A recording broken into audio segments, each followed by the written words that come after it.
Bem-vindos ao canal Duas Taças e um Barril de Petróleo. Hoje aqui estamos conversando com a Karine Fragoso, da Firjan, que me deu a honra de vir aqui aceitar meu convite. E a gente vai ter uma conversa, como todas as outras foram, bastante informal.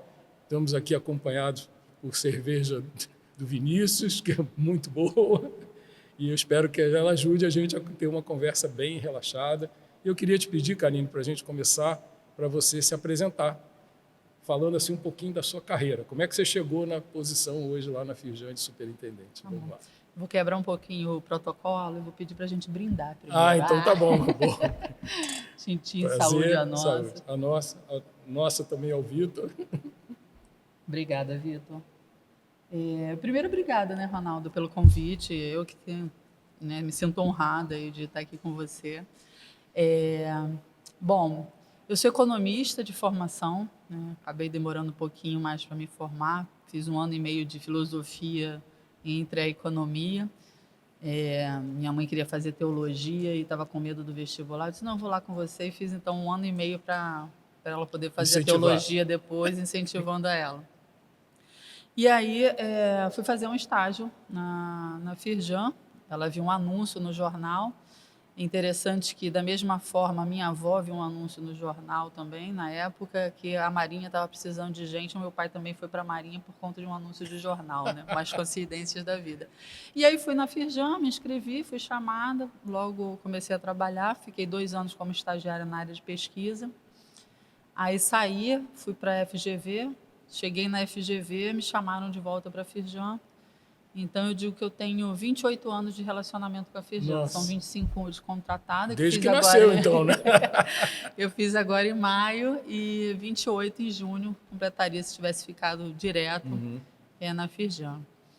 E voltei para a área de infraestrutura, para trabalhar também com pesquisa dentro da área de infraestrutura. Logo em 2001, a gente começa, né, um processo de racionamento de energia. E aí me convocam e dizem, Karine, a gente precisa de você, a gente vai montar um grupo aqui com o Sindicato de Instalações Elétricas, com o SEBRAE, com o nosso SENAI. Vamos trazer algumas pessoas para fazer atendimento. Era para desdobrar para a indústria, isso? Para a indústria. Então, o que a gente fez foi trazer 8 pessoas que ficavam no telefone atendendo os empresários, né, os industriais, porque naquela época se olhou para 3 meses anteriores, né? Então, quem tinha consumido, tipo, 100 unidades, tinha direito a consumir, em média, 100 unidades. Quem tinha consumido 50, tinha 50. Só que a nossa indústria no Rio de Janeiro é uma indústria muito sazonal. Isso. Então, quem tinha consumido 100 ia precisar de 50, e quem tinha consumido 50 ia precisar de 100. Então, o que a gente fazia era casar essas indústrias e dizer, olha, você está com excesso, esse aqui está com escassez, a gente juntava e faziam trocas de cota de energia naquela época. Então, foi um projeto que deu super bem. A gente, na época, foi coordenado pelo professor Adilson de Oliveira, da UFRJ. Ficou conosco Instituto de Economia, né? No Instituto de Economia, até o início de 2002. E aí, com isso, eu digo que eu passei a conhecer um pouco mais do que o interruptor, né? E aí, o bichinho me mordeu, fui fazer uma pós. Quando eu voltei para a área de infraestrutura, voltei já carregando energia, passei a ser assessora do Conselho de Energia, junto com a pessoa que já estava lá, ele já estava aposentado, já era consultor dentro da Firjan, já estava saindo e eu fui assumindo essa área. E aí, quando chega em 2003, chego para o MIMP, né, o programa, com o Ministério de Minas e Energia, coordenado pela Petrobras, na época o Zé Renato, e fui para aquela primeira reunião lá em Angra dos Reis, e ali eu conheci algumas pessoas que eu, né, trago até hoje, né, Eloy, Paulo Buarque na Unip, né, aquela turma que estava naquela época na Unip, e alguns empresários que ainda estão hoje na Firjan, né, que são empresários da Firjan, Raul Sanson, Henrique Osório, né, pela Sacor, tinha um representante da Concremate, mais 2 empresas estavam conosco lá. E aí eu digo que ali foi a minha formação em óleo e gás, né? Porque a gente tinha ali 5 comitês, né? De exploração e produção, abaste, gás, transporte marítimo e o que eram as pautas transversais. E de início ficou muito claro que naquele momento a grande dificuldade de todos os temas, de todos os grupos, era a questão da mão de obra. A gente precisava formar mão de obra, precisava de gente para trabalhar na indústria e a gente não tinha. Então, em todos os projetos, eram 45 projetos, precisava de capacitação de mão de obra. E aí eu, como Senai, né, eu conheci um pouquinho do Senai, não conhecia muito, porque eu sou muito, eu entrei como federação de indústria. Tá. A federação, ela faz muito a defesa da indústria, né, mais institucional, regulação, posicionamento. Não via tantas questões da educação profissional e da tecnologia que são as âncoras do Senai. Mas sabia que a gente fazia. Então, tudo que falava assim, mão de obra, levantava a mão, aqui e tal. E aí, com isso, a gente participou dos 45 projetos de alguma forma. Alguns a gente foi deixando, né, no caminho, mas muitos a gente participou ativamente. E as reuniões eram dentro da Petrobras, com os fornecedores. Então, eu aprendia tudo, né? Então, via, ouvia, fazia pergunta, né? Uma avalanche de informação. Uma né? avalanche de informação e aquelas perguntas mais ingênuas. Eu lembro do Alceu Mariano, que inclusive encontrei outro dia, dizendo: Carinho, você é muito engraçado, você faz umas perguntas assim, né, que todo mundo tem medo de fazer, mas você não sabe o que é, então você vai perguntando, as pessoas ficam meio, né, constrangidas de responder, mas vai saindo. E foi uma escola. E vão tocando em pontos a gente sensíveis, ia né? tocando em pontos sensíveis, enfim. E aí, em 2007, até 2009, né?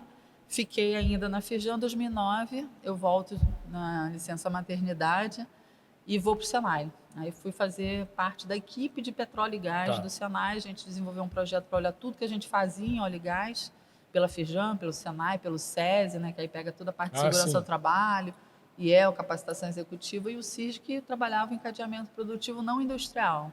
Então, quando você olha para a SUBSI, né, tudo que é prestação de serviço está dentro do SUBSI entra através do CIRG, escritório de advocacia, logística, enfim. E aí a gente faz esse projeto interno, a gente vai se fortalecendo, aí eu volto para a sede, e hoje a gente tem uma gerência, né, assumo a gerência em 2015, e aí que é a gerência geral de petróleo e gás. Que aí em 2015 era gerência de petróleo e gás, e agora em 2024 virou gerência geral, porque aí a gente assume também a parte das novas tecnologias para as energias. Tá. Então a gente E naval também, né? E naval, que a gente carrega desde lá de 2015. E aí a gente ganha uma nova responsabilidade. Sim. Né? Que eu digo assim, tem muita bola nesse campo, né, com pouca gente para fazer gol, né? Então a gente ainda fica observando muita coisa, né, para entender o que de fato faz sentido para a gente, né? Para a gente não largar aí nessa corrida e perder o fôlego no meio da corrida. O que a gente quer é chegar com resultado lá no final. Para isso a gente tem observado bastante, né? Tem aberto aí um leque grande, sempre junto com os institutos de tecnologia, para a gente olhar as tecnologias que realmente fazem sentido, para a gente não gastar mais energia para produzir menos, né? É o contrário, né? Acabar consumindo mais do que gera, né? É isso. Muito bom. Agora, nós estamos ainda dentro do mês do lançamento do anuário, né? Eu estive lá, presenciei um evento muito bacana. Fala um pouquinho da construção do anuário, é a 10ª edição, né? Isso. Fala um pouquinho da construção especificamente desse anuário agora. Eu já vi que você trouxe aqui. Trouxe aqui para mostrar aqui a nossa sacola pretinha da cor do petróleo. Tira ele daí de dentro. E aqui ele está o nosso azul, né? O azul da Firjan e o azul do estado do Rio de Janeiro. Ficou muito bacana esse trabalho. Ficou muito bonito, né? E bacana também, né? Um mapa aí dentro, ficou sensacional. Muito informativo. Está aqui na contracapa. Aqui. Isso.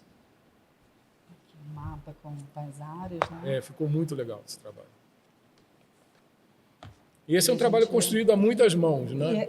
E aí a gente começa a fazer o anuário lá em 2015. Né? Era um projeto que já estava dentro, quando eu assumi a gerência, já existia esse projeto. Ele tinha sido negado 2 vezes. E aí eu apresentei novamente. Na época a gente tinha um diretor que disse: você toca aí, eu não acredito muito nesse negócio não, acho que não tem nada de diferente, mas toca aí, vamos ver no que vai dar. E a gente fez isso. Então a gente disse: olha, vamos fazer como um retrato do nosso trabalho, a gente não faz nada sozinho. Né? Então, assim, nessa época a gente já tinha uma percepção muito clara que não adiantava a gente falar só da indústria fornecedora. Né? A gente precisava conversar muito com o demandante, com o operador, com o EPCista, né? Ouvir muito. Não existe sem o outro, né? Não tem como.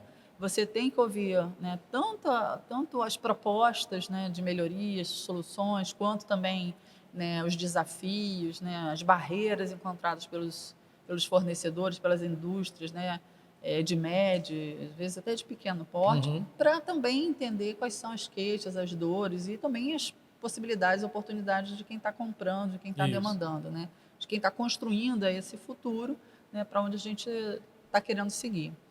Então, com isso, a gente entendeu que o anuário não era uma construção só nossa, né? Não era só a gente olhar, tentar organizar minimamente, né, o que a gente via ali no site, no portal da ANP, que era bem difícil, né? Hoje melhorou bastante, mas Melhorou ainda muito. você tem alguma dificuldade. Uma É pessoa... para os iniciados, né? Exatamente. Para quem está iniciando tem alguma dificuldade. Então, a nossa intenção isso. era buscar e trazer de uma forma organizada Isso. e procurar, com isso, traduzir algumas demandas, algum horizonte, né, para poder guiar os nossos empresários. E aí a gente parte convidando algumas instituições. Na época, né, quem apoiou muito de início foi a própria ANP, que também teve esse questionamento, mas por que a gente vai apoiar um documento com dados que são nossos? A gente também tem o nosso anuário, a gente também tem o nosso mapa. E a Mas gente tinha dizia, uma olha, ótica diferente. mas é uma ótica diferente, é uma forma da gente divulgar o trabalho de vocês, a gente está valorizando o trabalho de vocês, não é competição, né? Na verdade, a gente está valorizando o que vocês estão entregando para a sociedade. E aí eles vieram, né, desde o início, assim como veio o IBP, veio na época o Márcio Félix, que ainda não tinha sido empossado, estava indicado secretário executivo do Ministério. Sim.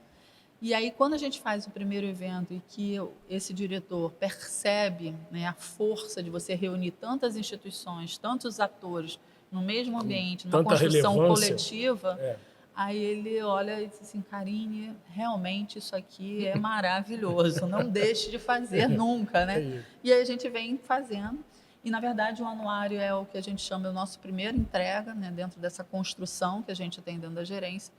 E aí a gente vem depois com um documento específico de gasto, não era de petróleo, né? Porque geralmente petróleo a gente fala no Rio, né? No Rio de Janeiro. Tem esse viés, esse recorte bem específico. Isso, a gente olhando para o Rio de Janeiro, a gente começa inicialmente olhando muito para a exploração e produção, mas sempre buscando abrir para olhar Baixa, para olhar também as outras questões, combustíveis, né? E esse último agora, a gente fala do óleo do futuro e o futuro do óleo, né? Que a gente fala, olha, a gente precisa trabalhar e a gente está trabalhando para alongar e alargar essa estrada do óleo, porque a gente acredita que o óleo não vai deixar de fazer parte das nossas vidas. Certamente. Né? Não. Ele está e não vai deixar, ele não vai desaparecer. Né? A gente vai buscar e a gente tem certeza vai encontrar outras formas, inclusive, de continuar utilizando. Isso. Ele vai continuar presente para a gente, né?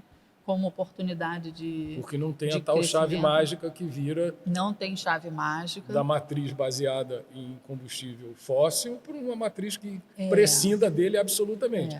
Isso pode acontecer ao longo do tempo, mas não vai virar uma chave e amanhã deixa de acontecer. Não. Eu acho que uma percepção, né, infantilizada do que é uma transição energética, né?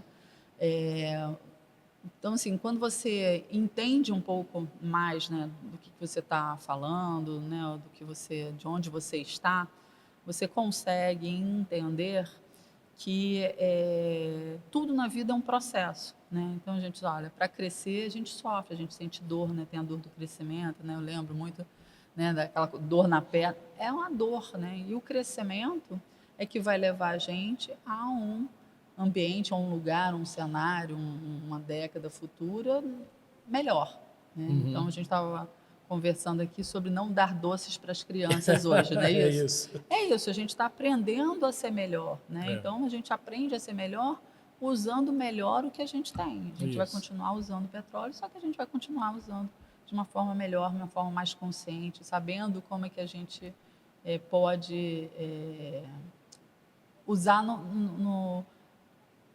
na forma correta, né? Ou para empreender de forma... Vou pegar um gancho aí disso que você falou, porque eu entendo que... Você sabe que eu trabalhei muitos anos na Petrobras, na área de suprimento da Petrobras.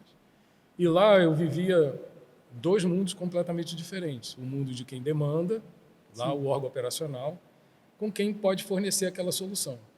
E a distância entre os dois sempre foi gigantesca. E o anuário ajuda a fazer essa ponte? Você acha que o empresariado da cadeia de suprimento consegue, através disso, usar isso como ferramenta de entendimento do que vem pela frente para poder se planejar melhor? Eu acredito que Ou sim. seria um primeiro passo para isso? Um primeiro passo. Né? Ele não é... Não aprofunda nas questões de demanda. Eu acho que ele, assim, ele é um grande direcionador. Né? E, obviamente, né, não dá para você fazer tudo junto ao mesmo tempo. Né? Então, eu acho que você tem boas referências para você fazer escolhas e aí se aprofundar. Né? E aí o que a gente tem feito é isso, né? Então a gente foi recortando alguns itens, né? Colocando aqui, recortando alguns itens. Hoje a gente tem mais de 22 painéis dinâmicos, em que cada um desses a gente vai ampliando o conhecimento. Isso é bom a gente falar disso, porque esses painéis dinâmicos são uma fonte de informação bastante atualizada e que dão um leque muito largo sobre o que está acontecendo na indústria. Sim. Esses painéis também estão restritos ao cenário do Rio de Janeiro ou eles vão além? Tem coisa que não dá para desgarrar, né? Exatamente, porque, por exemplo, quando você faz como tem aqui no anuário, né, a gente apresentou, né, quando você faz um gráfico, né, de estimativa de produção, né, e aí como é que a gente faz? Né? A gente foi olhar quais são as plataformas que estão previstas para entrar. Quanto é que cada plataforma daquela pode produzir, tem de capacidade de produzir. E aí você vai juntando essas informações, né? E aí você vai fazendo a projeção. Então, quando você faz o de trás para frente também, né? Pô, se eu quero produzir 4, quanto é que eu preciso ter de infraestrutura, né? Que infraestrutura é essa? Você tem que ter lá a unidade de produção, você tem que ter o subsea, você tem que ter poço, né? Uma coisa não está disponível. Tem que ter escoamento, você tem que ter um onshore também para poder receber, você tem que ter estrada, você tem que ter tancagem. Aí você vai desdobrando numa opção de coisa. Desdobrando um monte de coisa, né? E aí eu lembro sempre de um dos empresários falando assim, Carinha, a gente precisa traduzir essa demanda. Porque se ele dizer assim, é uma plataforma, o que significa uma plataforma? O que é o FPSO? O que significa, por exemplo, o número de válvulas? Né? O quanto que eu tenho de válvula ali dentro? Quanto que eu vou ter de conexão? Quanto é que eu vou ter de módulos? Né? Então, fora que você está também, como eu falei, a gente está progredindo, né, melhorando, então a gente tem outras plataformas que são diferentes daquelas plataformas de 10 anos atrás, de 20 anos atrás, né? A gente vai desenvolvendo novas tecnologias, vai também necessitando com isso de outros requisitos de segurança, né? Coisas novas vão sendo inseridas, vão aparecendo, novas tecnologias vão sendo incorporadas. Ontem mesmo eu estava conversando com um primo que estava vendo o leilão de terça-feira. Carinho, como é que é? Já vão começar? Porque eu vi que foi lá... saiu lá algumas áreas lá da Foz, já vão começar a furar. Eu disse, não é bem assim, né? Vamos esperar, a gente tem aí em média, né? Quando a gente está falando de mar, é diferente de quando a gente está falando de onshore, de produção onshore. Então, assim, a gente precisa, em média, de pelo menos 8 anos, se tudo der certo, né? Se todas as licenças saírem, né? Todos os nossos se a cadeia de suprimento funcionar, estiver preparada, se os financiamentos saírem, tudo isso acontecer, 8 anos para botar o primeiro óleo para fora. E é muito esforço. Então, uma outra coisa que eu falei lá do anuário é que cada número que a gente apresenta aqui, atrás de cada número desse, tem muito esforço, tem muito trabalho, né? Tem muita gente envolvida para que esse número possa ser possível, né? Materializado. Seja materializado. Então, se você está hoje produzindo algo em torno de 3, se você quer chegar no 4, olha o esforço, né, para você chegar nos 4. A gente sabe que para chegar nos primeiros 1.000, né, foi um esforço muito maior, né? Depois a gente vai agregando, mas ainda assim é uma indústria, um mercado, como todos os outros, né, cíclico, né, ele tem o seu tempo também, né, é mais de longo prazo, mas as decisões que a gente está tomando hoje vão repercutir lá na frente. Claro. Né? Então, uma das coisas, né, que assim, um grande número, que eu acho que é uma coisa que é importante, que é fácil da gente fixar, mas que é muito importante que a gente tenha isso internalizado, da importância da gente ter mais exploração. Quando a gente começou a fazer esse trabalho, 10 anos atrás, a gente tinha 23 anos de reserva. Hoje, nós temos 13 anos. Então, eu digo assim, nós, né, consumimos 10 anos de futuro. Em vez da gente estar adicionando futuro, estrada para frente, a gente está consumindo isso e voltando, né, alguns passos atrás.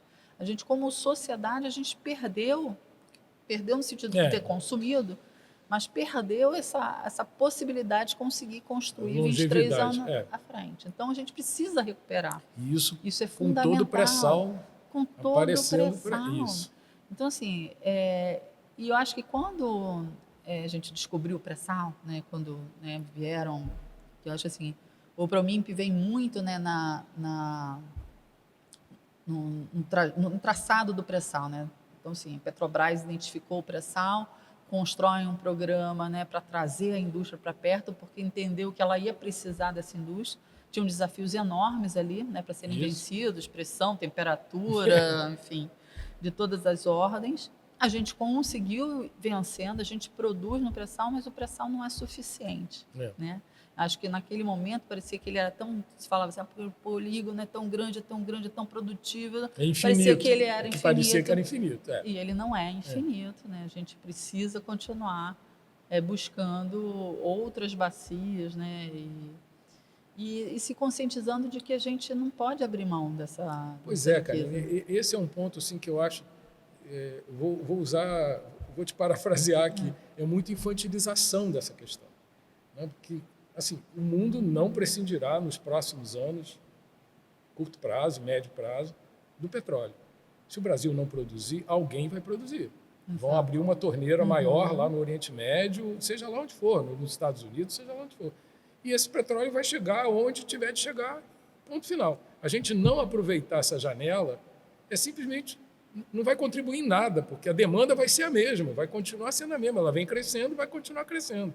Ou o Brasil aproveita a oportunidade para explorar o seu petróleo, monetizar o seu petróleo e devolver para a sociedade uma coisa que chegue aqui ao Brasil, bem caracterizada aqui para a sociedade brasileira, ou então a gente vai deixar passar isso para alguém produzir isso e ganhar dinheiro e beneficiar a sua sociedade lá. Exatamente. E aí tem dois pontos, né? Um que tem um discurso, né, entre o ter e o ser, porque nós precisamos ser mais do que ter, mas para a gente ser, a gente precisa ter. Né? Se a gente não tiver recurso, né, e é recurso financeiro, recurso intelectual, recurso de todas as ordens, a gente não constrói uma sociedade melhor. Porque uma sociedade melhor, a gente precisa ter educação. Mas não é a educação do número, tem tantos, né, para a educação. Não, é educação mesmo, educação de saber como você constrói futuro para você, né? Onde você está hoje, onde você quer estar e como é que você constrói futuro para você. Capacidade de analisar, interpretar Capacidade e decidir. De analisar, né? interpretar e decidir. E essas questões, elas estão realmente infantilizadas. Isso. Como se só houvesse o sim e o não. Né? O preto e o branco. Não é assim. Né? E aí é um discurso que é até contraditório ao que a gente vive hoje, que é o discurso, né? O discurso e a prática da inclusão, da diversidade, você entender que o diverso é importante também. Né? Que você não pode fazer só a escolha de um em detrimento do outro. Uma outra questão que eu digo que é o seguinte: nós estamos num país enorme, muito diverso, né? Nós tivemos agora no leilão uma nova operadora lá para a bacia de Parecis, né? No Mato Grosso. É um outro mundo de coisas para acontecer ali, né? Então tem assim um Brasil enorme para a gente, né? Inédito. Ninguém tem experiência ali. Não tem experiência, né? Eu digo assim, se eu fosse proprietária de terra lá, se fosse do agro proprietária de terra, eu ia querer lapidar, porque poxa, eu quero participar desse negócio, né? Faz sentido para mim.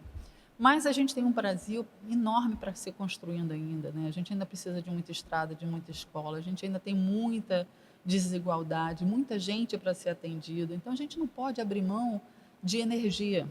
De jeito nenhum. A gente vai continuar crescendo, a gente vai continuar precisando de mais água, de mais alimento, agora de mais dados que consomem energia para caramba. Então, a gente vai consumir mais energia cada vez mais. Isso. Então, não faz sentido a gente abrir mão de energia.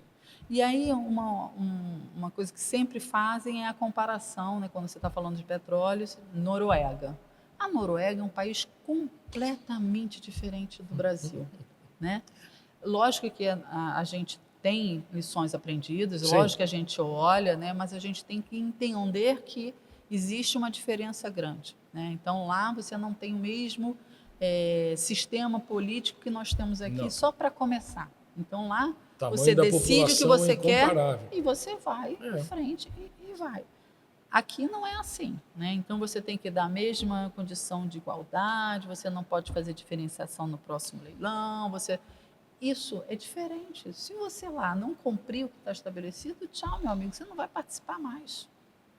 Aqui não, é diferente. Então, assim, a gente vê, e óbvio, a gente já trabalhou muito nisso, né, Ronaldo? Você olhando para o contrato de concessão, né, as cláusulas que estão lá colocadas, né, e como é que aquelas cláusulas são utilizadas, né, para desenvolver ou para não desenvolver. O quanto que a gente tem descoordenação, porque a gente tem um contrato de concessão, com uma cláusula de conteúdo local, e a gente tem do outro lado, né, uma regra que é o repetro. Eu não estou falando que ele é ruim, ele faz sentido, mas um acaba anulando o outro quando você coloca e olha para a indústria fornecedora mesmo.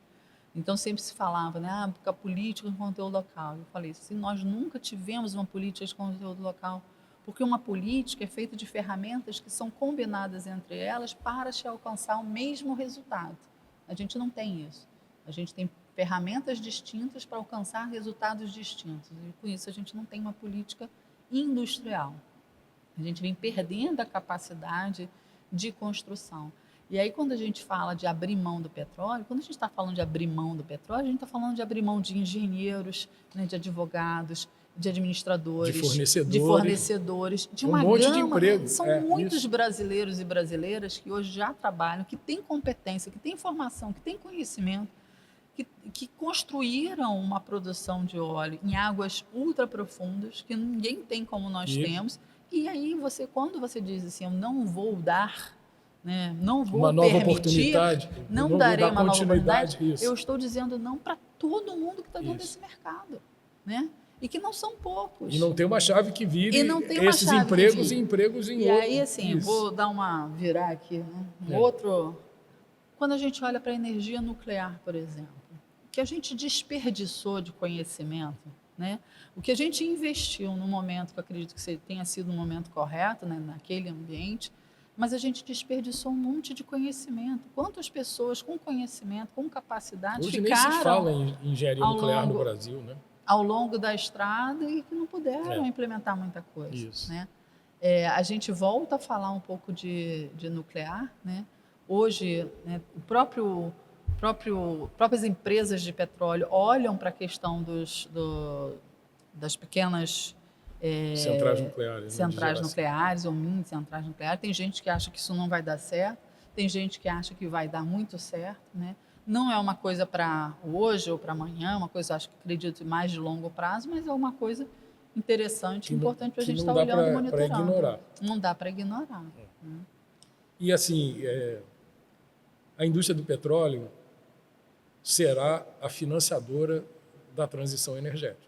Não tem outra fonte que seja capaz de promover financeiramente a pesquisa, o desenvolvimento. Você tocou no ponto da nuclear, as grandes petroleiras estão olhando a eólica, estão olhando a solar, a fotovoltaica. Elas próprias estão olhando, estão investindo em pesquisa e desenvolvimento para que lá na frente, essas empresas têm 100 anos, 80 anos, 70 anos, estão pensando daqui a 50 anos como é que vai estar a minha indústria. Eu vou continuar tendo que me basear exclusivamente no hidrocarboneto? Talvez não. E se a resposta for não de fato, onde é que eu vou para que caminho eu vou colocar? Então, assim, hoje é quem detém capacidade financeira e interesse no segmento de energia para fazer que essa transição energética de fato aconteça. Vai pedir dinheiro a quem para fazer isso? Aos governos? Mais difícil. Tem várias questões. A gente pode fazer um só sobre essas questões, né? Mas a gente fala da inflação verde, né? Que é uma dos desdobramentos ou das consequências, né, desse alvoroço todo pelas encarecimento da energia, não é isso? O encarecimento da energia, mas pelas fontes, né? Porque isso, você não tem domínio da tecnologia, você está desenvolvendo a tecnologia ao mesmo tempo querendo produzir. Tem 100 anos na indústria de petróleo, já foi amortizado há décadas. Exatamente. E aí no nosso caso, né? uma série de subsídios, né? A gente vai pagar essa conta em algum momento. Isso não é de graça, né? Não existe essa possibilidade, porque tem muito investimento, como você falou. Assim, voltando assim, só um ponto, nós tivemos um período que foi muito interessante, porque quando a gente estava lá, né, no início do pré-sal, nós estávamos num ciclo de alta. Então, foi possível a Petrobras investir fortemente em tecnologia. O barril estava nas nuvens. Estava nas nuvens, investiu fortemente em tecnologia e ela pôde, então, ter o pré-sal. Imagina se a gente tivesse num ciclo de baixa. A gente ia ficar esperando para desenvolver aquele pré-sal. Então, assim, a gente teve naquele momento que foi fundamental. Hoje, quando a gente olha, né, e aí com a guerra, né, com o que está acontecendo, Irã, Israel, semana a semana aqui. Semana a semana, e me perguntaram, Karine, você acredita que vai mesmo chegar a 130? Inviável. Como é que você vai ter um óleo a 130 concorrendo com a energia? Não dá, ele tem que estar um valor que seja factível dentro desse mercado como um todo, né? Até porque você tem o óleo arábico, né? O óleo que é onshore, que é barato de produzir. Você pisa, sai o óleo. Então, assim, é muito mais barato de você produzir. Não que o nosso óleo do pré-sal, né? Ele também alcançou um valor bastante... Por conta de volume de produção por poço. Por conta de volume de produção por poço, você reduz o custo de infraestrutura. Ele também é um óleo, né, mais valorizado no mercado internacional, porque é um óleo leve, qualidade, menos enxofre, etc. Tem uma pegada de carbono menor na produção. E aí chega num outro ponto que eu digo que é o seguinte, olha, nós como país, nós decidimos, né, porque o cenário mundial, né, foi nos levando a isso, decidimos e temos hoje uma das matrizes energéticas, elétrica e energética mais limpas do mundo, uma das, né? Por consequência, a nossa indústria é uma das mais verdes do mundo. E nós não pagamos por essa indústria. Nós, quando pegamos uma indústria como a nossa, que é mais verde do que a média mundial, a gente não coloca na precificação dessa indústria o critério verde. Você fala que é bonito, você fala que você quer, mas na hora de não se pagar... beneficia de nada. Na hora de pagar pelo, você não paga. Você compra o equipamento, a válvula, o que for, de uma indústria que não é tão verde quanto a sua, paga mais barato, chega aqui, vai querer comprar ou fazer um crédito de carbono para poder esverdear aquele equipamento e vai acabar pagando mais caro do que você comprasse aqui. Por muitos motivos. Não só porque aqui a gente está produzindo, de fato, uma energia mais verde, a gente já está pagando uma conta de luz, né, que reflete esses custos da indústria, e a gente tem que ter consciência disso, mas porque também você está gerando emprego, você está gerando riqueza, você está gerando uma série de desdobramentos e de consequências econômicas dentro do país que você deixa de construir quando você importa um equipamento que não tem a mesma Mas, Karine, você não verde. acha que ficou uma certa lacuna aí entre uma política de conteúdo local e um requisito de conteúdo local, que é o que se pratica? Não, eu tenho certeza. É o que se pratica, né? É requisito, não é política. Porque tinha de ter um arcabouço por trás que valorasse essa questão da energia mais verde, que valorasse a questão da geração de emprego e renda no país, que isso fosse de fato valorado. E, na realidade, se colocou lá um requisito que ele está muito solto. Né? Você estabelece lá uma meta, atinja essa meta, e isso cai nas costas da petroleira, assim, dá teu jeito. É por aí, né? É bem por aí, porque, na verdade, quem tem que fazer política pública é o Estado, não é a operadora. Né? Deveria ser, né? Essa é a obrigação. Quem tem que fazer política pública é o Estado, não é a operadora. Né? Algumas operadoras fazem política pública nos seus países de origem até melhor do que nós fazemos aqui. Né? Assim, lógico, tem uma carga em cima da Petrobras? Lógico que tem, porque está lá. Mas ela não pode ser responsável por fazer política pública. O que a gente viveu no passado com o Promimp, que foi isso, vamos colocar tudo na conta da Petrobras. A gente já viu que não funciona, porque não é assim que se faz. E aí, quando você pega uma regra como essa, que está lá dentro do contrato de concessão, e aí tem uma outra regrinha que diz assim, olha, a indústria brasileira tem que ser a primeira a ser consultada e tem que entregar preço, prazo e qualidade. Né? Aí você faz o quê? Você consulta a indústria nacional, ela te dá um valor de 100 moedas, você vai lá fora, o cara te dá um valor de 120, aí você volta para negociar lá fora, o cara te faz pelos 99 moedas e você nunca mais volta na indústria nacional. E diz que a indústria nacional não te atendeu em preço. Então, assim, dessa forma, tem outras formas de você burlar o que está colocado ali. E a gente não tem os instrumentos corretos de dizer, olha, meu amigo, não dá para ser assim. Né? O que a gente quer aqui é diferente. Né? Então, você não conecta as coisas, as vontades estão completamente descoordenadas e, com isso, a gente faz de conta que a gente está fazendo, mas a gente não está. Se a gente olhar para trás... E não está tendo o benefício que poderia ter não tá. de ter uma política de verdade. Né? Exatamente. E não só um requisito. Eu queria bater bem nessa questão, né, da diferença entre a política de conteúdo local e o requisito. O requisito é frio e pode, como você bem disse, facilmente ser burlada a regra. Olha, eu consegui aqui um menor preço, eu consegui um padrão de qualidade adequado e a indústria nacional está me cobrando mais. Como empresa que tem que dar lucro, eu tenho que comprar no mesmo padrão de qualidade pelo menor preço. E aí a regra de conteúdo local vai pelo ralo, né? Vai pelo ralo. E assim, a gente já teve muita discussão sobre, mas é uma regra que é punitiva, não incentiva, né? Assim, tem muitas coisas que a gente já pensou, né, propôs de fazer.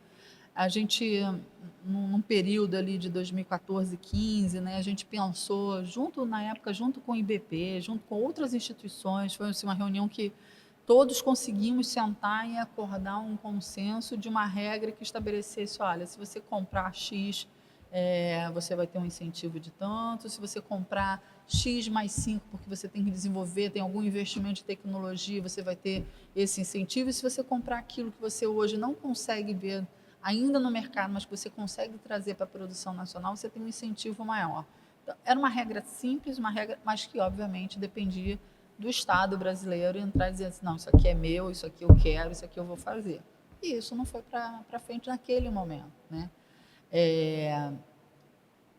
Hoje, a gente vive uma situação que, assim, fora alguns segmentos que foram se consolidando, a gente tem um número muito maior de empresas trabalhando no Brasil, do início, né? Um número muito maior de pessoas, né, trabalhando nesse mercado, mas a gente também está produzindo muito mais óleo. Então, quando a gente faz a proporcionalidade, né, talvez se a gente colocar nessa proporção, a gente hoje tenha menos do que a gente tinha no passado. Talvez. Né, porque a gente foi perdendo. E eu lembro foi ganhando muito... no número absoluto, mas perdendo no relativo. Exatamente. No proporcional. Exatamente. É isso mesmo. É isso mesmo. Né? É exatamente. Eu lembro muito de uma questão que sempre colocava naquela discussão que a gente tinha, nos embates que a gente tinha do conteúdo local, disse, olha, fazer 30% de 100 é uma coisa, fazer 30% de 1000 é outra coisa. É outra coisa, está no outro né? patamar. Está num outro patamar. Então, assim, a gente passou muito tempo, muito refém desse percentual, porque tem que aumentar o percentual. Mas consegue fazer isso, né? Se concentra em realizar isso e depois a gente dá um outro passo. Né? Então, essa discussão, acho que a gente se perdeu naquele momento, né? Colocando uma regra que eu lembro que uma vez a gente foi fazer uma pesquisa, pergunta aí se a indústria quer ser fornecedora da Petrobras. Pergunta aí, você quer ser fornecedor da Petrobras? Quase que 100% eles mandam, eu quero, sem nem saber o que é ser fornecedor da Petrobras, né? As pessoas não tinham nem noção do que era aquilo. Mas deve ser bom, né? Mas todo mundo acha que deve ser bom, né? Olha, não é fácil, né? A vida tem isso também, né? A vida de uma indústria no Brasil, não né? é fácil. No Rio de Janeiro, não é fácil, né? A gente tem cada vez mais processos, a gente está cada vez mais burocrático, a gente está cada vez mais zeloso, né? Com mais fiscalização, com mais tudo, né? Lógico que isso é importante, claro, né? Para a gente ter segurança, né? Lógico que é importante. Mas isso tem um custo, isso vai carregando um custo também e vai ficando cada vez mais pesado, né?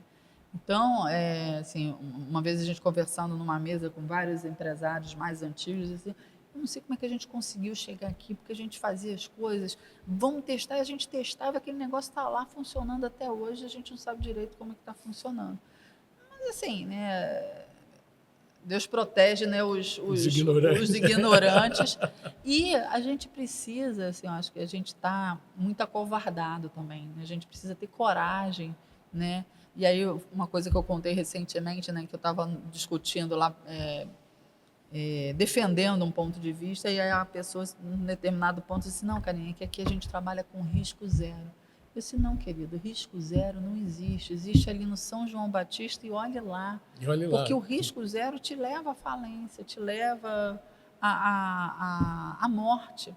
E você trabalhar com risco zero dentro de uma empresa é você levar aquela empresa à morte, à falência. Então você tem que estar o tempo todo se arriscando, tendo coragem, né, de Entendendo empreender, o cenário entendendo o cenário, e sabendo qual é o mas risco que você é capaz de lidar. exatamente. É Só que isso. quando você começa a empreender e você leva muito, né, você começa a se acovardar e eu acho que assim falta, né, acho que falta esse espírito, né, a gente resgatar esse. Eu não acho que isso seja só nosso, não. Acho que o mundo está vivendo esse momento, né, assim, meio perdido, meio sem saber para onde está indo e, enfim.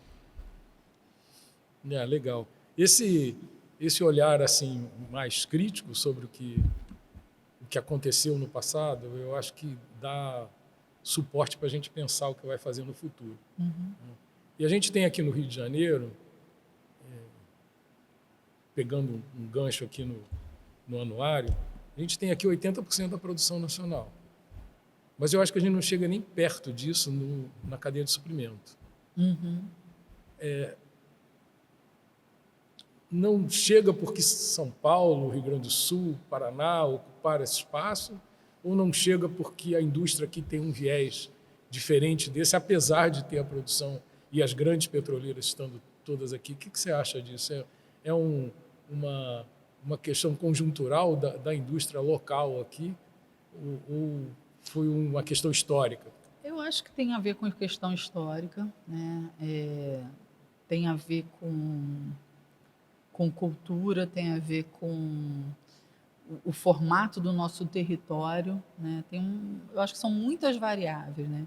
Se você fizer aquela, a gente sempre tem um jeito, assim, número é uma coisa, eu adoro número, número é uma coisa bacana pra caramba, mas muitas vezes ele te engana muito, Isso. né? Então assim, se a gente pegar o número de indústrias, né, per capita no Rio de Janeiro é maior do que em São Paulo, mas isso é um número que te engana.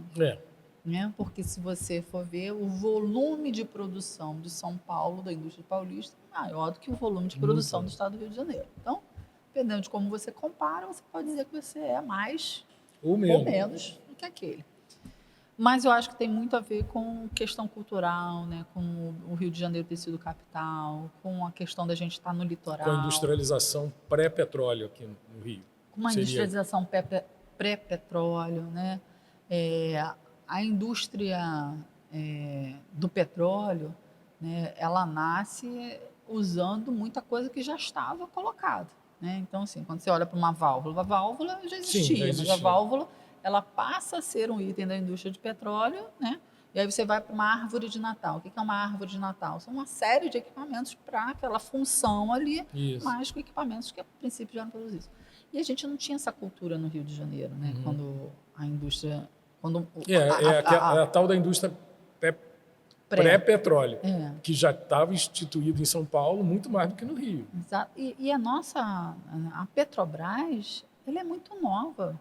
Quando você para pensar, ela assim, não é uma indústria que está aí desde sempre. É uma indústria que, óbvio que tinham coisas antes, né? Você já tinha refinaria, você já tinha produção. Mas ganhou musculatura mesmo década de 80 para frente. Exatamente. Então, assim, é muito recente, não é assim tanto. Né? Então, aí você olha para outras potenciais fontes de energia, olha o caminho que tem ainda para percorrer também, para se consolidar como algo que seja, de fato, representativo. Então, assim, o Rio de Janeiro, um outro, né? Assim, o Rio de Janeiro ele não vive, ele não é um estado economicamente, né, viável sem o petróleo hoje. Então, se você não tem o petróleo, você é um estado de turismo, você é um estado de logística, mas você é muito dependente do petróleo, né? E aí, recentemente, Macarena, e aí? Vai produzir lá na margem equatorial, vai virar de costas para cá, vai todo mundo para lá? O que vai ser do Rio de Janeiro? Ainda tem muito Tem muita petróleo coisa para ser aqui, produzido, ainda tem muita coisa para a gente fazer. Tem muita demanda para ser atendida. Muita demanda para ser atendida, daqui para lá, enfim, tem muita coisa. Não foi à toa que a gente foi trabalhar, né, quando estive lá na Unip, e disseram, Karine, tem muita gente já cuidando do offshore, vamos dar uma olhada no onshore. E a gente foi olhar o onshore, participamos ali daquele movimento, foi super bacana também de você desenvolver o onshore, né, no Brasil e fazer ali os desinvestimentos da Petrobras. E aí eu lembro muito do Newton Monteiro dizendo assim, não dá para vender polo, tem que ser coisa menorzinha, para ter muitos agentes comprando, mas você não tinha tempo, né? Você tinha uma janela de oportunidade. Eu disse, não, a gente tem que colocar tudo que a gente conseguir para fora e depois vai ter uma segunda onda, uma terceira onda, que a gente está vivendo, talvez esteja demorando um pouco mais do que a gente tinha imaginado. Tem outros atrativos nessa indústria, né? Tem outros atrativos, mas assim, tem também gente que veio meio sem saber direito, se aventurando num negócio que não era praia, achando que, petróleo vai dar dinheiro, e não é assim, não né? É assim. Você tem que ter, Tem que ter conhecimento. Tem que ter conhecimento. Não é uma indústria fácil, é uma indústria dura, é uma indústria que você precisa estar ali, né, o tempo todo. Então, assim, quando você vê e a gente foi, né, a gente foi alguns anos para Mossoró, e você vai para campo, você vê as pessoas trabalhando, tem operações que eu digo assim, é um brinco, né, um quadradinho ali, aquele cavalo de pau produzindo óleo bonitinho e tal, mas tem outros que não, você não tem nada no entorno, absolutamente nada, é mato e ali aquela produção. Então, assim, é um ambiente difícil, é um ambiente duro, não é para qualquer um, né? Então, assim, a gente pode romantizar, né, dizer, olha, Petrobras, é bacana. Adoram fazer, né, um paralelo com o que acontece no Texas, na Califórnia, que tem uma cultura lá no início do século XX. E que é dura também. Que é dura também, mas que se construiu dessa forma, sim, né? Essa é a questão histórica. No CPF também das pessoas que estão fazendo aquela produção ali, você vai ver né, de onde vieram, quem são aquelas pessoas. É o que eu digo também, assim, porque os jovens hoje não querem mais trabalhar nessa indústria, né? Porque os jovens não entendem o que é essa indústria. No dia que o jovem entender que essa indústria dá para ele um salário, que dá para ele dignidade, acesso à educação, cultura, né, que abre uma série de oportunidades, ele vai ter interesse. É porque não existe falta, né? Falta comunicação, essa comunicação positiva, né? De você chegar. Só se fala mal do petróleo, né? Só se fala mal do petróleo, né? A gente se vende muito mal como sociedade organizada, né? A sociedade organizada está dando exemplos horrorosos. Né? Então, a sociedade está mais desorganizada, do que organizada. Né? Eu lembro, não sei se foi o Truman, há muitos anos atrás, ele disse, não existe crime organizado. Eu disse, não, querido, o crime está mais organizado do que nós. Né? Lá escreveu, não leu. Tem sistema de consequência. Tem sistema de consequência. Aqui a gente está com um sistema invertido. Né? Então a sociedade está mais desorganizada do que o crime. Né? E assim, a gente comunica mal, né? Se você pensar, a gente que eu estou falando é o Estado, de uma maneira, a sociedade, de uma maneira geral, comunica mal o que é a indústria de petróleo. E aí se vende ou se deixa interpretar uma ideia de que a indústria de petróleo é só coisa negativa. Então, muita gente jovem realmente não quer trabalhar, porque se eu vou trabalhar num negócio que só polui, que só gera problema para o meio ambiente... O problema está nessas duas letrinhas aí, né? O só, né? Porque ele não consegue porque não é só, enxergar... Né? Não, ele não consegue enxergar que, por exemplo, só a Petrobras, o volume de recurso financeiro que a Petrobras investe em programas de proteção ao meio ambiente é muito mais do que muita gente que carrega a bandeira e que fala sobre o meio ambiente. É enorme. Então, assim, só o volume de recurso que foi investido em cláusula de pesquisa, desenvolvimento e inovação com destino para o cuidado com o nosso meio ambiente é enorme.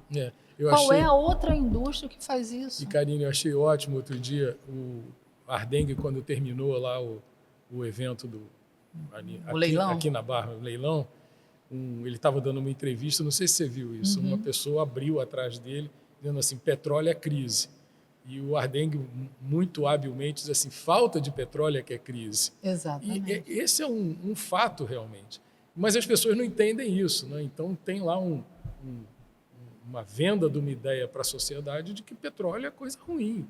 E, na realidade, não é. Ele, maltratado, é coisa ruim, mas ele, bem gerido, ele só gera muito mais benefício para a sociedade do que malefício. E, bem tratado, ele vai gerar a possibilidade de que daqui a alguns anos a gente possa prescindir dele, porque outras tecnologias mais limpas. E aí eu me preocupo também com essa história, a energia é limpa. É limpa onde? Carvão é limpo? Não é, e a gente continua usando carvão. Carvão vegetal é limpo? Também não é. É renovável, mas não é limpo. Então, assim, a gente precisa entender muito bem onde é que a gente está botando esses valores que a sociedade hoje assume como dogmas. Petróleo é ruim, energia renovável é boa. Depende. E observar quem está dizendo isso. Quem está dizendo isso. Com que interesses por trás isso está sendo vendido. Quem repete, de onde diz, né? Por que diz. Por que diz. Né? Então, assim, essa análise crítica, né? Né? Você ser um agente crítico, é que eu acho que é uma coisa que a gente vem perdendo. E aí, a gente estava falando disso ali antes, da incapacidade de fazer uma análise dos cenários. Né? Dos cenários. Durante a pandemia, eu estava escutando um historiador português, que eu não vou... eu acho que é Rui Tavares, tá? Posso estar errado, depois eu posso acertar. É um podcast chamado Agora e Mais Agora. Né? E ele faz uma análise do século 0 ao século 11, ao século 10, e depois do século 11 ao século 15. Né? E uma das coisas que ele diz, né, num deles, é que o mundo sempre vive, no início de cada século, uma pandemia, uma guerra e polarização de poder. Não nessa ordem, Sim. Provavelmente polarização de poder, pandemia e guerra, né? Mas isso é da humanidade. Então, acho que a gente vai encaminhando, a gente traz história. Por que eu fui fazer economia? Né? Eu sempre gostei de história e sempre gostei de número. Então, economia é número com história. Né? Então, assim, a gente traz um histórico, né? A gente tem as nossas escutas dos nossos antepassados, pai, mãe, avô, avó, né? O que forma a nossa consciência. E a gente vem caminhando. Então, eu acho que hoje a sociedade, em função das facilidades que a gente tem, que o petróleo também traz para a gente tem tido menos vontade de ter o trabalho mais duro, né? De se esforçar mais por conseguir algumas coisas. E o que eu acho é que, geralmente, as pessoas que falam que a gente não precisa de óleo, que o óleo é crise, que o óleo é feio, que o óleo não é legal, né? São pessoas que não têm a percepção real do valor das coisas, né? Do quanto de esforço está por trás. Quanto de esforço está por trás e o quanto que o petróleo faz parte da sua vida, né? Te dá conforto. Né? As pessoas que estiveram lá no leilão, do lado de fora, vieram porque o petróleo existe, porque elas vieram de ônibus ou vieram de carro, né? Estavam com bandeiras provavelmente produzidas pelo petróleo, né? Vestidas de petróleo, pintadas com que veio da petroquímica, petróleo, isso. Então, assim, e não tem menor conhecimento do quanto que o petróleo é fundamental. É fato. E para a gente. Então, eu digo assim, olha, a gente tem que ter coragem de dizer que a gente não tem vergonha de trabalhar no mercado de petróleo, a gente tem que ter orgulho, porque a gente construiu muita coisa, né? Esse mercado construiu muita coisa bacana, já entregou muita coisa bacana, e eu tenho certeza que vai continuar entregando coisa muito melhor. Vai continuar entregando e a gente vai continuar não podendo prescindir dele por muito tempo. Então, lutar contra ele, não, tem que se aliar a ele. Exatamente. Eu acho que a questão é essa. Lutar contra ele é ignorância. Buscar um caminho mais adequado, que seja mais longevo do ponto de vista ambiental, principalmente, e que gere resultado para a sociedade, esse é o caminho. Mas as pessoas brigam pela briga. Eu acho que tem muito disso, né? Eu tenho que levantar uma bandeira, seja ela qual for. É o sujeito que é brigão, mas só que o ponto final dele é brigar, não é ganhar, isso. né? Não é ter uma causa, né? Uma causa, é brigar. Né? A causa é brigar. A causa é brigar. E aí a gente se perde. E a gente, como estava falando, né? A gente tem tanto que construir, né? Tanta coisa bacana que a gente pode fazer, que a gente precisa fazer, que a gente precisa dar de resposta, né? Para a sociedade, né? A gente ainda é tão carente de tanta coisa, né? E a gente ficar dando passos atrás, né? Com uma visão ainda tão... Vamos falar de um passo atrás aqui que a gente deu, que para mim é muito dolorido. Vamos falar de indústria naval um pouquinho aqui. Indústria naval. Está dentro do seu portfólio lá na Firjan, né? Está dentro da sua gerência geral. E esse assunto é um assunto, assim, nós fomos líderes de construção naval e hoje em dia a gente não é mais, está longe disso, né? Porque eu acho que a gente se apega a um passado, porque assim, você reconhecer a história, né, você entender a história e usar a história a seu favor, né, para construir novas respostas, né, respostas melhores, mas é bacana, né? Agora você ficar preso no passado, né? Imaginando que você vai viver o resto da sua vida em função daquele passado. E que vai fazer de novo exatamente a mesma coisa e vai ser a mesma coisa. Não dá, porque assim, o mundo está caminhando, né? Você está construindo coisas novas, você está engenheirando. E tem lógica, né? Não adianta você lutar contra a lógica de mercado, né? Quando você tem uma indústria naval, né, que ela é construída para dar resultado, né, para ser cada vez mais eficiente, a eficiência é um item muito importante, né? Você vê o quão a gente caminhou no sentido oposto ao que o mundo fez. Fez lá fora. Então, assim, você já deve ter ido a alguns, né, visitar alguns estaleiros lá fora, e você tem um complexo industrial. Você não tem um estaleiro, você tem um complexo industrial que alimentam aquele estaleiro, que vai fazer aquela entrega final, mas para ele fazer aquela entrega final, ele precisa daquele complexo industrial como um todo. Hoje é que a gente começa a falar sobre complexo industrial, e mesmo assim a gente não consegue sair. Então, assim, a gente tem um Porto do Açu, que poderia ser um projeto que é essa lógica desse mercado, ter um complexo industrial trabalhando um estaleiro para poder produzir algo que nós vamos consumir, né? A gente tem essa demanda, a gente tem essa necessidade, a gente tem capacidade para, mas a gente não consegue implementar isso aqui é interessante, né? Todo mundo diz, você só vai conseguir implementar isso se você tiver demanda. A gente tem a demanda e não consegue implementar. Exatamente. É um negócio maluco isso. E aí, aí você diz, não, porque a gente tem muito pouco. Eu disse, pois é, às vezes a gente tem pouco, a gente tem que aproveitar o pouco que a gente tem, né? Então, assim, eu acho que os nossos estaleiros, eles foram construídos lá atrás, né? Então eles têm uma lógica de mercado que fazia sentido naquele momento, né?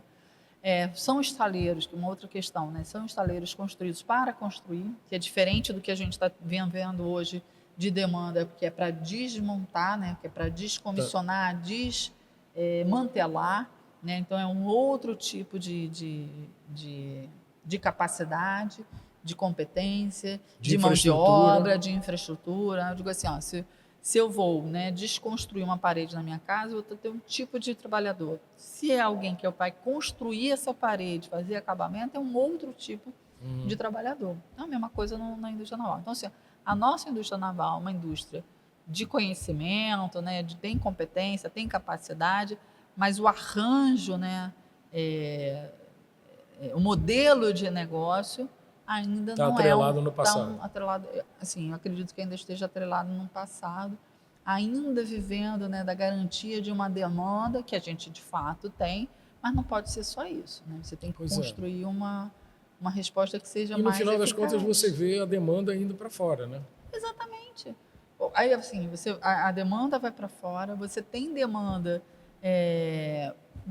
você tem outras demandas que você poderia conseguir trabalhar, né, no vale dessas demandas, como trabalha, por exemplo, a França com defesa. Então, você tem demanda da Marinha de Guerra, Marinha Mercante, você trabalha com as demandas do mercado de óleo, com o mercado de cabotagem, e você não consegue fazer essa curva de sustentabilidade dentro dos No estaleiros longo prazo. nacionais. Engraçado. Porque você não tem esse conceito de, na minha opinião, de complexo industrial, né? Você não tem aquela... E uma outra questão também, né, que eu já tive alguns embates e alguns problemas com relação porque eu defendo. Mas o que é isso, né? Que eu disse, olha, é muito diferente, né? Você ter uma camisa branca de alfaiate de uma camisa branca de malha que você compra, né, em qualquer loja ali na esquina. Os preços são completamente diferentes. Se você for, né, no mercado lá fora, né, nesses grandes estaleiros, o que você vai ter é uma camisa branca de malha. Não adianta você chegar, mas, poxa, eu não gostei muito dessa gola, coloca essa gola aqui mais viradinha para o lado. Meu querido, é essa ou não tem essa? Aí a gente quer construir algo que seja diferente. Ok, você tem que pagar por isso. Ah, não quero pagar, então faz lá fora. Mas aqui a gente quer fazer deixa para cá para fazer diferente.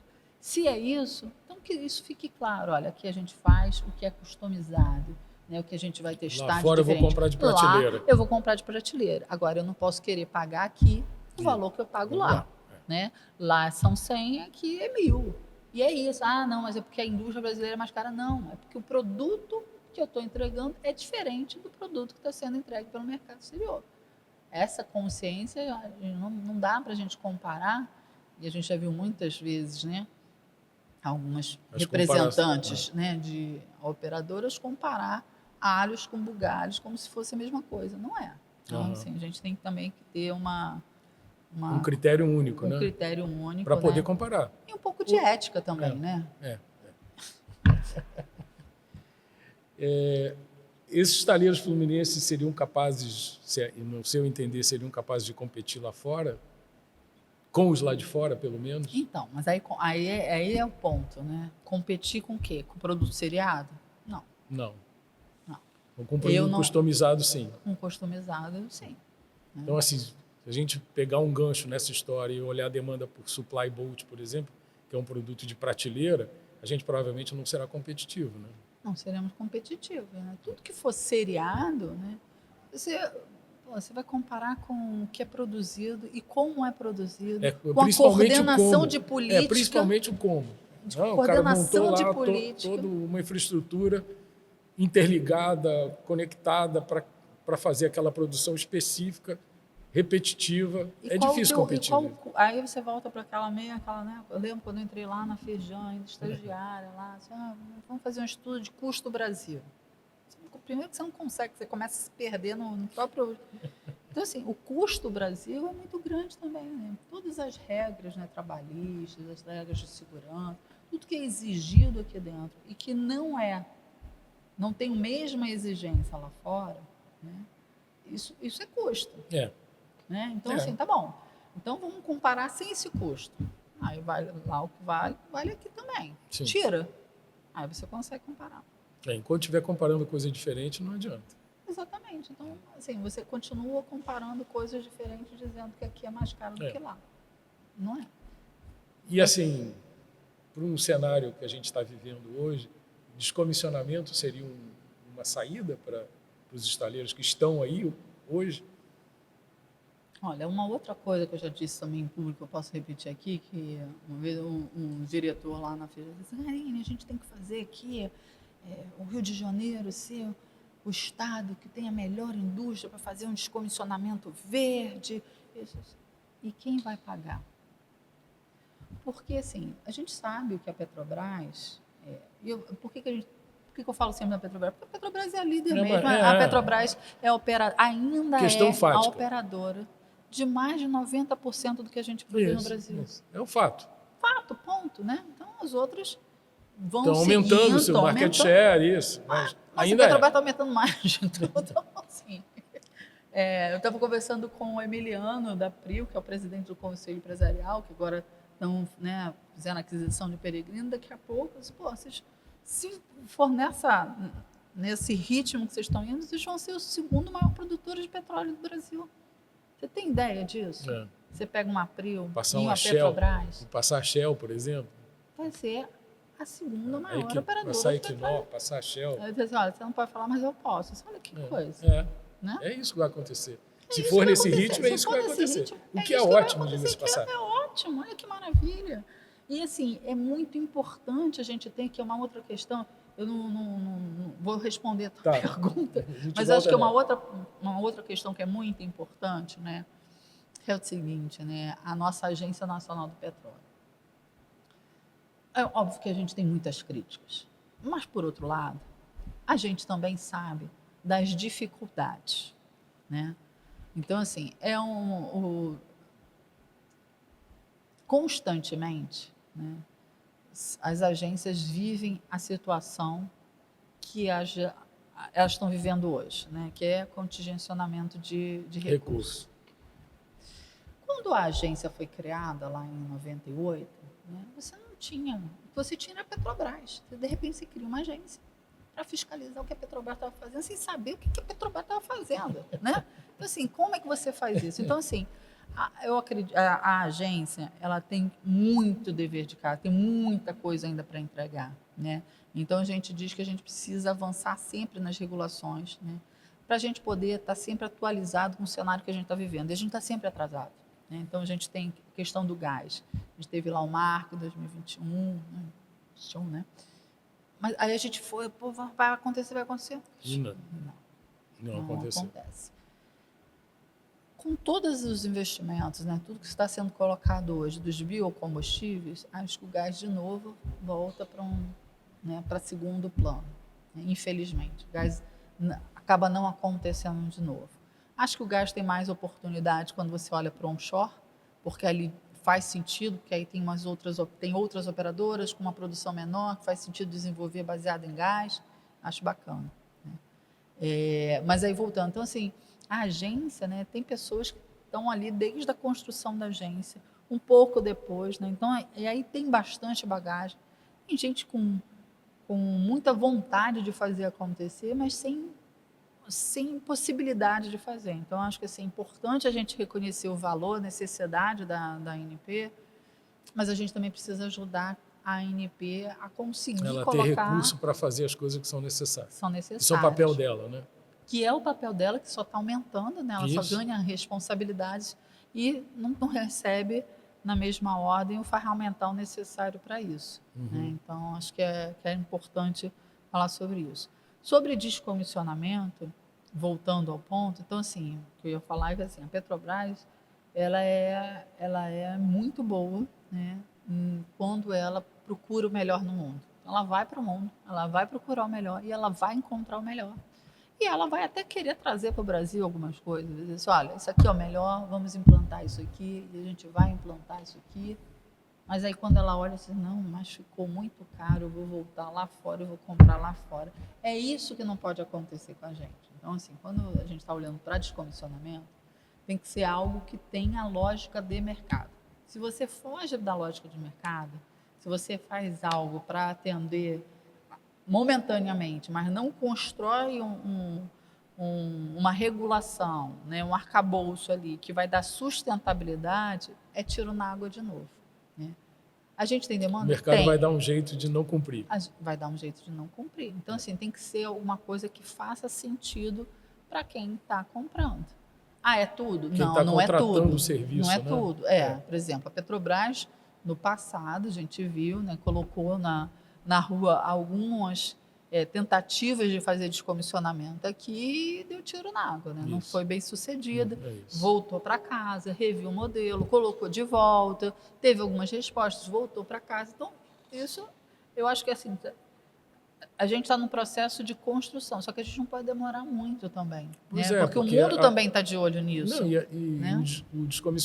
Os descomissionamentos precisam ser feitos, não pode ficar esperando indefinidamente que se monte uma infraestrutura aqui para fazer isso acontecer. Eu, assim, fico meio angustiado com essa história. Tem muita coisa que ficou latente e que não foi bem trabalhada nesse período aí para fazer esse descomissionamento aqui, que é uma coisa muito menos, me parece assim, muito menos complexa de ser implementada do que, por exemplo, atualizar a indústria local no patamar, a indústria naval local no patamar que as lá de fora estão, do ponto de vista da produção do seriado, por exemplo. Sim, entendo. Mas, assim, é importante também a gente separar um pouco o descomissionamento do desmantelamento, né?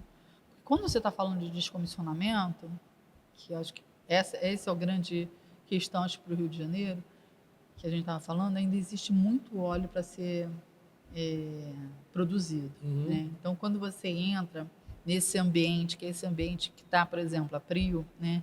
Que é do Campo Maduro, né? Pois é, muita coisa inviabilizou o descomissionamento porque viabilizou a produção.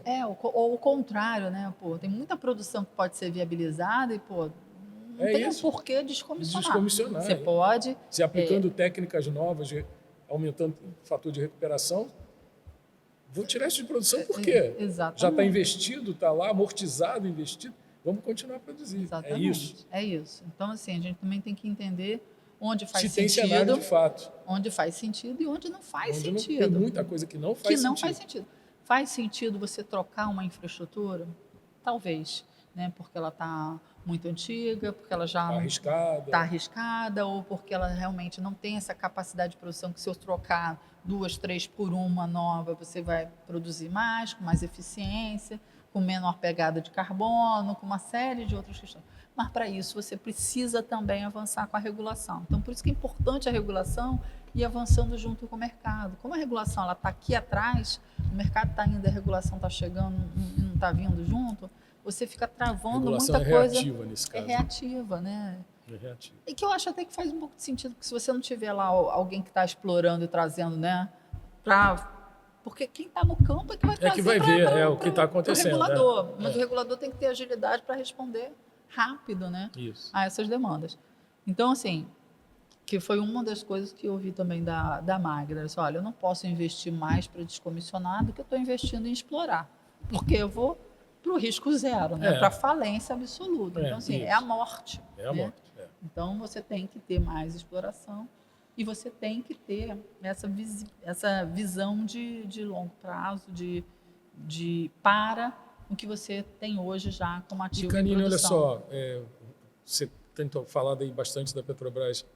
Essa é uma questão que, na análise de negócio da empresa, ela pode tomar a decisão que aquele campo não é mais interessante para ela, por conta da lógica dela, mas pode ser interessante para outros, como teve um programa lá de desinvestimento, foi famoso, vendeu uma opção de ativos, muita gente criticou, mas aquilo não fazia sentido num momento onde estava começando a produzir grandes quantidades no pré-sal. E o engenheiro que está no campo do pré-sal é o mesmo engenheiro que estaria num poço lá de um campo maduro, produzindo 100 barris por dia, ou está produzindo 40 mil. Então, assim, na lógica da Petrobras, que não tem capacidade infinita de contratação de mão de obra e infraestrutura para tocar os assuntos, ela teve que tomar essa decisão e eu acho meritória a decisão que ela tomou. Isso me parece que continua como válido para todo mundo. E sempre, numa análise de uma petroleira, ela tem sempre que analisar se aquele campo faz sentido para o modelo de negócio que ela está vivendo naquele momento e nos anos seguintes. Então, assim, por uma empresa como a Petrobras, por exemplo, que fez grandes descobertas, está tocando grandes produções nos campos do pré-sal, faz sentido ter campo maduro? É melhor passar para alguém que vai tocar aquilo como negócio principal dela, prioritário. Eu entendo isso, que é benefício para todo mundo. Eu acho sim. Né? Primeiro, assim, que as empresas, né, são feitas de pessoas. Sempre. Né? A gente esquece disso toda hora, né? E as pessoas, né, nem sempre pensam da mesma forma. Isso. Né? Então, eu posso dizer, não sei se acho que eu posso dizer isso, né? Por formação, né? Por experiência, por vivência. Um carioca pode pensar diferente de um cearense. No interior, um carioca da praia tem uma outra forma de pensar, de enxergar o mundo, porque viveu de uma forma, né? Chegou diferente. Diferente. Então, assim, as pessoas são diferentes, têm experiências diferentes, né? Têm vivências e têm fé, né? Credos diferentes, né? Então, assim, você ter uma empresa do tamanho da Petrobras, né, tomando uma decisão por uma coisa ou por outra, porque quando você toma uma decisão de desinvestir, você está abrindo mão de alguma coisa, né? Então, é uma decisão que é difícil. Não foi um projeto, né, que nasceu num ano e foi implementado no outro, muito pelo contrário. Pelo era um contrário, projeto bem, décadas, né? décadas. Na verdade, assim, eu já citei aqui o Newton, né, que foi lá, né, na Petrobras, responsável pelo primeiro contrato lá atrás com a PetroRecôncavo, né, que foi um projeto, um contrato que deu um resultado financeiro interessante para a Petrobras e talvez até por isso tenha parado ali e não tenha seguido, né? E a gente demorou muito tempo para chegar num ponto em que a Petrobras conseguiu fazer desinvestimento de alguns polos, que foi muito importante. Mas eu acredito que existem outras formas de você fazer isso também, como, por exemplo, esse primeiro contrato lá com a PetroRecôncavo. Então, assim, se a gente tem dificuldade hoje de fazer desinvestimento, né, porque as pessoas não entendem que faça sentido para a empresa, por que não fazer acordo de operação? Então, Isso. assim, É um eu caminho. sou responsável pela caminho. operação hoje, se eu vou chamar uma operadora, né, uma empresa que é focada em fazer, por exemplo, os afretadores, né? Olha, tem uma empresa que é focada em Empresa de em operação operar, de plataforma. Você operar a contrata plataforma. para operar. Pô, o cara estava É isso. operando a plataforma, por que eu não posso chamar uma Pode, outra claro que empresa, pode. Claro né, que e dizer assim, pode. olha assim, agora assim, o meu contrato é o seguinte, você vai operar e eu vou aqui receber um cheque, ok. Pode ser um primeiro passo, pode ser um passo que vai ser isso que vai ficar, pode ser que seja. Agora, o que eu acredito é que, como está, né, você com tantas possibilidades para empreender, né, para Ir adiante, né, seguir, por que você vai ficar carregando coisas que não fazem sentido, Isso. né, ou que não estão não estão sendo eficientes. Estão consumindo a tua energia. Você se torna uma empresa ineficiente, Isso. né? Não no todo, porque no todo vai compensando, mas se você vai olhar projeto a Pois projeto, é. você tem projetos que Essa são é uma questão. ineficientes. Se o teu projeto é ineficiente, Tem que dar um outro modelo. tem que ter um outro modelo. Não pode ser esse, não, estou ineficiente, então descomissiona. Não, peraí. Não, descomissionar eu acho sempre a última opção. Então, assim, É a tá última ineficiente, não tá bacana para mim. Vamos chamar outras empresas, vamos chamar outros agentes do mercado, vamos dar uma olhada e ver se alguém tem interesse aqui. Isso. E vamos procurar fazer uma parceria. Por que não? Por que não? Eu acho que faz muito sentido. Também acho. E acho assim, isso é um benefício, não é só um benefício empresarial, é um benefício para a sociedade. Sim. Porque se aquele ativo ali, que era ineficiente, gerava pouca produção, de repente, por ter uma nova gestão, seja ela porque vendeu, seja ela porque contratou um operador, passou a produzir mais, passou a recolher mais imposto, passou a dar mais emprego. Muda o cenário. Exatamente. E assim, desonera, no caso a Petrobras, de estar tomando conta daquele ativo ali, que para ela é uma vírgula, é um zero depois da vírgula lá. Uma outra questão que trouxeram para mim também, Karine, mas a gente está virando porque que a questão do imposto seletivo, né, que é né? E aí um outro grupo foi fazer uma análise, não, mas tem gente que está defendendo que tem que ter, porque senão o óleo aqui dentro vai ficar com valor diferente do óleo exportado. Eu disse, gente, olha só, isso é uma receita importante para a gente construir nova capacidade de refino também. E as nossas refinarias são, na maioria, na década de 80. Isso. A gente tinha uma outra produção, né? Porque o volume de produção pode ser, né, um pouco maior, mas o que a gente está produzindo é bem diferente do que a gente produzia lá. Isso. Então, quando a gente vai olhar para a refinaria, o que foi construído naquele período era condizente com o que a gente estava produzindo. Se hoje a gente está produzindo um outro produto, nossa refinaria tem que estar condizente com esse outro produto. Então, se hoje a gente está exportando mais óleo cru, que a gente esteja, pelo menos em paralelo, construindo capacidade para refinar mais aqui. E agregar valor. E agregar valor. Então, assim, estou exportando porque é um óleo que o mercado lá fora quer, paga claro. um valor maior do que a referência Brent ou a referência da TI. Então, a gente está sendo remunerado, bem remunerado por isso, mas essa remuneração tem que ser investida também em maior capacidade de refino para você poder aproveitar agregando valor. Né? E aí é o mesmo ponto da indústria.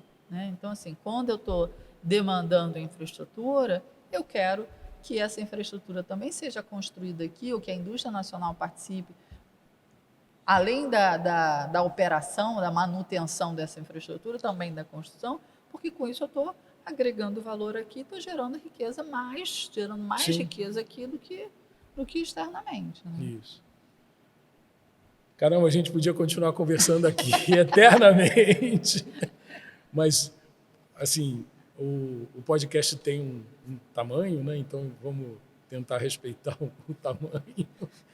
Foi ótimo conversar com você, muito obrigado por ter aceitado o convite, parabéns aí pelo anuário. Obrigada. Achei sensacional, fiquei muito orgulhoso de estar lá presente no lançamento, foi muito bacana e de ver tanta gente apoiando a indústria. Uhum. Eu achei esse foi um ponto, tanta gente importante lá, tanta gente relevante apoiando o lançamento, eu achei isso sensacional e eu espero continuar acompanhando aí os próximos anos, que isso vá adiante.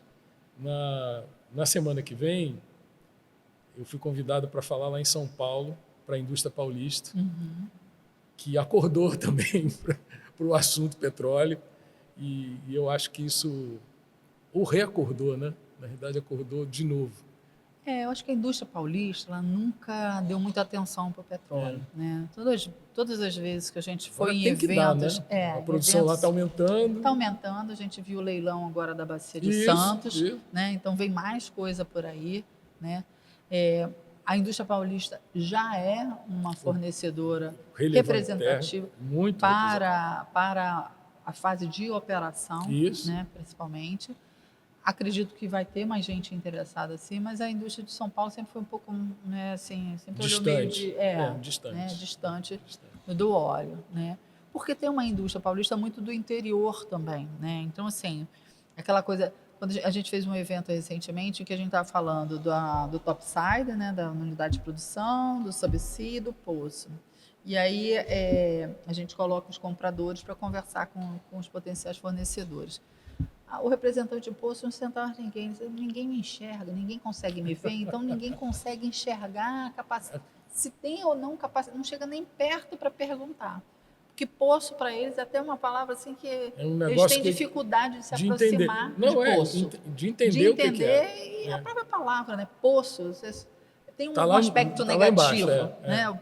Então, assim, tem muita coisa, né? Tem muita oportunidade a trabalhar. Isso é um ponto cultural.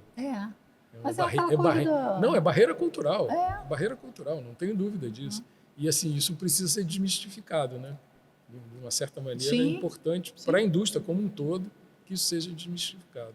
E eu acho assim que o fato da produção em São Paulo estar aumentando e o tamanho da base lá está aumentando também para dar suporte, isso vai obrigar a indústria paulista a acordar está mais atenta, pelo menos, à indústria de petróleo também. Sim, eu espero que a indústria do Rio de Janeiro também esteja atenta a isso, porque é importante você também procurar parcerias, né? Porque tem muitas coisas que o conhecimento, né? Assim, a gente fala assim, esse mercado tem a sua linguagem própria, né? Como todos os mercados têm a sua linguagem própria, né? Então, eu lembro quando eu sentei lá para estagiar, recebi lá meu formuláriozinho, tinha uma empresa lá que fornecia árvore de Natal o ano todo. Eu disse, pô, o cara fornece árvore de Natal o ano todo? Como? Que empresa é essa? Então, assim, tem que árvore cara é essa? Que árvore cara, né? Então, assim, tem uma linguagem própria, né?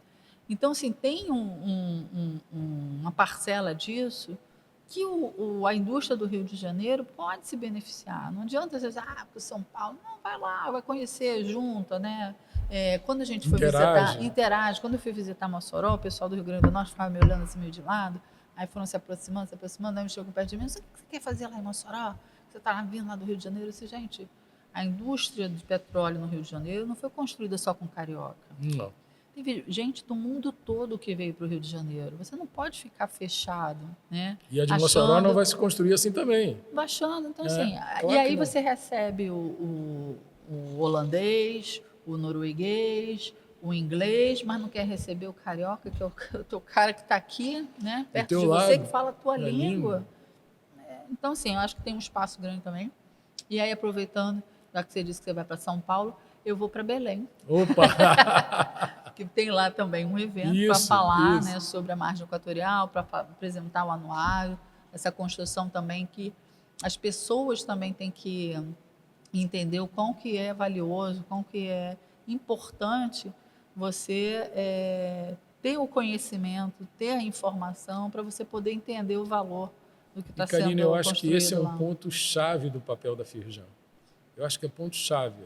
Ela divulgar o que é a indústria, quais são seus valores, quais são os resultados que ela leva para a sociedade e que a sociedade não precisa ter medo dessa indústria. Pelo contrário, tem que ficar agradecida pelo que essa indústria é capaz de fazer pela sociedade como um todo. Tem que ter pelo menos o reconhecimento, né? Entender onde é que essa indústria está de verdade. Né? Essa indústria ela não está só no lixo do plástico, né? Ela não está só... Na poluição. Porque quem é responsável pelo lixo somos nós. Né? Claro nós produzimos e nós descartamos. Então, nós somos responsáveis. Então, assim, delegar responsabilidade para o outro é que não é legal. Né? Então, a gente tem que ter mais consciência sobre quem nós somos, onde nós estamos. Né? Exatamente.